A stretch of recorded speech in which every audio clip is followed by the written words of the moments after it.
আল্লাহ পাক রব্বুল আলামিনের দেওয়া কোরআনকে নিয়ে কটূক্তি করেছে, আল্লাহ পাক রব্বুল আলামিনকে নিয়ে কটূক্তি করেছে।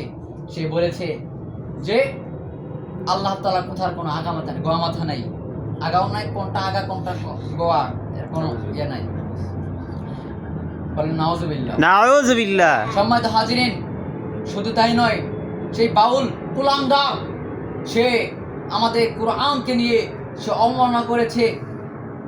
সূরার শেষে সূরাতুন নাসে সে বলেছে যে আল্লাহ পাক রব্বুল আলামিন নাকি আমাদেরকে নাচতে বলেছেন।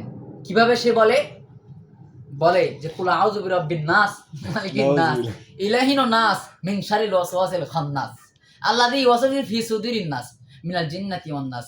এলা কিল্লা কইছে আল্লাহ তাআলা আমাদের নাচতে কইছে। নাউজুবিল্লাহ বলেন না। নাউজুবিল্লাহ। সম্মানিত হাজিরিন, এই কুলাঙ্গার বাচ্চারা আমাদের কোরআনকে নিয়ে অবমাননা করেছে এবং কি তাদের আবার পক্ষ নিয়ে কিছু রাজনৈতিক নেতারা তাদের পক্ষ অবলম্বন করেছে। আমরা বলতে চাই, এই বাংলাদেশে আমরা অনেক বামপন্থী রাজনৈতিক দেখেছি, তারা দেশের স্বার্থের জন্য নয় বরং নিজেদের দলের স্বার্থের জন্য, নিজেরা ক্ষমতার লোভের জন্য সেই কোরআন নিয়ে অবমাননা করলেও তাদের পক্ষ নিয়ে কথা বলে।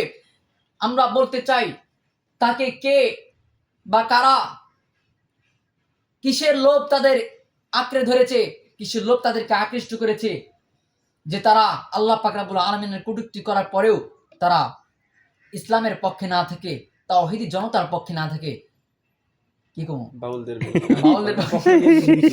পক্ষে নিয়ে বিরোধিতা করছে। শ্রোতারা ভাই কয়া দিব আপনারে।